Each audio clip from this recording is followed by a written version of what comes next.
Hello दोस्तों, नमस्कार। गायत्री विद्या मंदिर उच्च माध्यमिक विद्यालय सांचौर ऑनलाइन क्लासेज में आपका स्वागत है। दोस्तों, हमारा यूट्यूब चैनल सब्सक्राइब करें, साथ ही बेल आइकन का बटन दबाएं। तो दोस्तों, आज हम कक्षा 9 सामाजिक विज्ञान अध्याय 2 यूरोप में समाजवाद व रूसी क्रांति, आज हम पढ़ेंगे समाजवादी समाज का निर्माण। तो दोस्तों, कल हमने अध्ययन किया था गृह युद्ध जो रूस में 1918 से 1919 के मध्य हुआ था।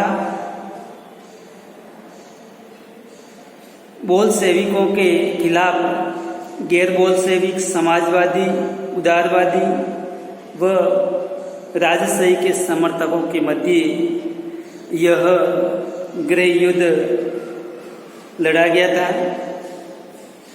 और 1918 से 1919 के मध्य गैर बोल्शेविकों की सरकार बनी। लेकिन जैसे ही उन्होंने जो सरकारी जमीन बोल्शेविकों ने किसानों को दे दी थी, उस पर गैर बोल्शेविकों का जो अनावश्यक जमीन पर किसानों का जो कब्जा किया हुआ था, उस किसानों के खिलाफ काफ़ी कठोर नीति अपनाई, जिससे गैर बोल्शेविकों का समर्थन कम होने लगा और उन्हें बोल्शेविक सत्ता प्राप्त कर लेते हैं और उन्होंने राज्य के अंतर्गत कुछ राजनीतिक स्वायत्तता दे दी थी, यानी अपना शासन स्वयं चलाने के लिए अधिकार दिए थे। लेकिन उनको भी इतनी सफलता नहीं मिली, क्योंकि जो घुमंतुवाद प्रवृत्ति के लोग थे उसकी उन्होंने रोकथाम की कोशिशें की, जिसकी वजह से ज़्यादा सफलता नहीं मिली। तो देखिए, गृह युद्ध के दौरान बोल्शेविकों ने उद्योगों व बैंकों का राष्ट्रीयकरण जारी रखा था। किसानों को उस जमीन पर खेती करने का अधिकार दे दिया जिसका सामाजिकरण किया जा चुका है, यानी वे भूमि जो सामाजिकरण या समाज के नाम कर दी गई है, उस भूमि पर किसानों को अधिकार दे दिए कृषि करने के लिए। जब्त किए गए खेतों का प्रयोग बोल्शेविक ये दिखाने के लिए करते थे कि सामूहिकता क्या होती है। तो देखिए, उन्होंने जो जब्त किए गए खेत थे, उस खेतों को सामूहिकता दिखाने के लिए उन्होंने सभी किसानों को खेती करने की छूट दे दी। शासन का केंद्रीकृत नियोजन की व्यवस्था कर दी गई।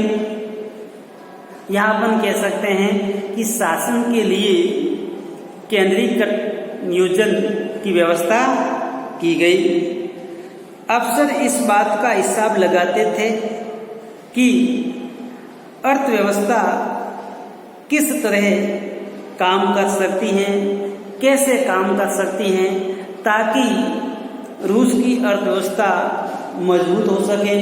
इसके लिए बार बार हिसाब किताब लगाते थे। फिर इसी आधार पर वे आगामी 5 वर्षों के लिए लक्ष्य तय करते थे। तो देखिए, इन्होंने आगामी या आने वाले 5 वर्षों के लिए पहले से ही लक्ष्य तय करते थे कि हमारे को इस क्षेत्र में इतना काम करना है, लक्ष्य तक पहुंचना है। ये सब योजनाएं वो पहले बनाई जाती थी। इसी आधार पर उन्होंने 5 वर्षीय योजना आरंभ की। तो देखिए, एक 5 वर्षीय योजना 1927 से 1932 के मध्य, दूसरी 5 वर्षीय योजना 1933 से 1938 तक लागू की गई। तो देखिए, इन दोनों योजनाओं में सबसे ज़्यादा बढ़ावा दिया वो था औद्योगिक विकास। तो पहली 2 पंचवर्षीय योजनाओं में औद्योगिक विकास को बढ़ावा दिया। इसके बढ़ावा देने से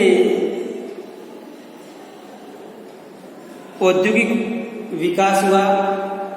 सरकार ने सभी तरह की कीमतें स्थिर कर दी, बढ़ने नहीं दी।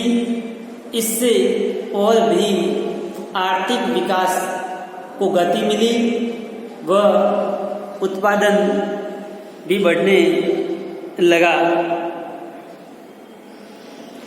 1929 से 1933 के बीच हम बात करते हैं तो तेल, कोयले, स्टील आदि के उत्पादन में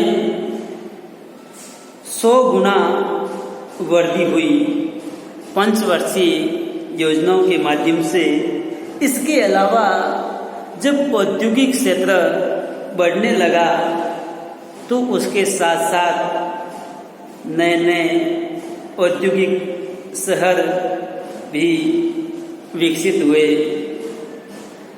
जिस प्रकार औद्योगिक जो विकास को बढ़ावा दिया, आर्थिक विकास की गति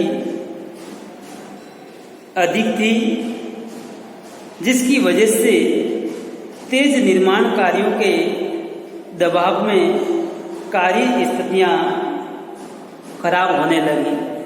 तो दोस्तों, कार्य स्थितियां का तात्पर्य है काम के हालात। तो देखिए, जैसे हम उदाहरण लेते हैं, मैग्नीटोगोर्स्क शहर में एक स्टील कारखाना का निर्माण किया गया और उस निर्माण कार्य को 3 वर्षों में ही पूरा कर लिया। इन 3 वर्षों के दौरान हम बात करते हैं तो मजदूरों को बड़ी सख्त जिंदगी गुजारनी पड़ती थी। यानी जब औद्योगिक कारखानों का निर्माण हो रहा था तो ऐसे समय में जो वहाँ मजदूर काम करते थे उसकी जिंदगी बहुत ही कठिन थी, जिसका नतीजा ये हुआ कि पहले साल ही 550 बार काम रुका।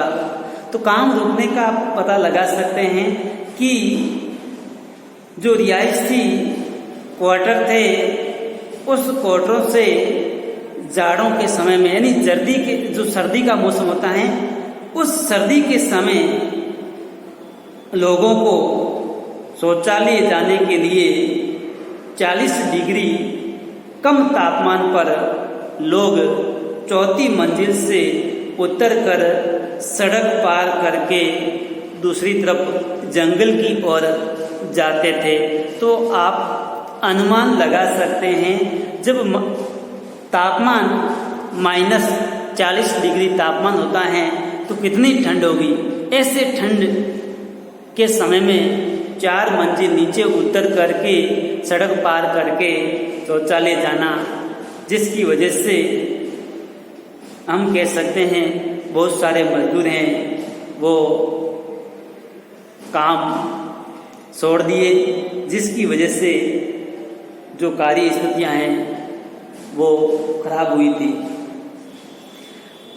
तो देखिए, बोल्शेविक सरकार ने समाज के निर्माण के लिए एक विस्तारित शिक्षा व्यवस्था विकसित की गई व फैक्ट्री के मजदूरों व किसानों को विश्वविद्यालयों में प्रवेश दिलाने के लिए खास इंतजाम किए गए। तो देखिए, बोल्शेविकों ने रूस में शिक्षा को बढ़ावा देने के लिए मजदूरों व किसानों के लिए विशेष व्यवस्था उपलब्ध की, जिसकी वजह से वह पढ़ सके। इसके अलावा महिला जो कारीगर या मजदूर थे वो फैक्ट्रियों पर काम करने के लिए आती थी, लेकिन उन महिलाओं के साथ में अपने बच्चे भी होते थे। तो दोस्तों, उन बच्चों की देखभाल के लिए फैक्ट्री मालिकों ने फैक्ट्रियों में ही बालवाड़ियाँ खोल दी गई ताकि वो महिला मजदूर अपने बच्चे को बालवाड़ियों में रख करके काम कर सके। बालवाड़ियाँ आप समझते होंगे, बच्चों की जो खेलने का, उठने का, बैठने का जो स्थान होता है। सस्ती स्वास्थ्य सेवाएं उपलब्ध करवाई गई। तो देखिए, लोगों के स्वास्थ्य का भी बोल्शेविक सरकार ने ध्यान रखकर सस्ती सुलभ दवाइयाँ भी उपलब्ध करवाई ताकि उन मजदूरों का स्वास्थ्य बना रहे व अधिक से अधिक उत्पादन करे। इसके अलावा मजदूरों के लिए आदर्श रिहायशी मकान भी बनाए गए। तो दोस्तों, मजदूरों के लिए आदर्श मकान भी बनाए गए, जिसको रिहायशी मकान कह सकते, यानी कम पैसों में, कम भाड़े में उपलब्ध करवाए जाते थे।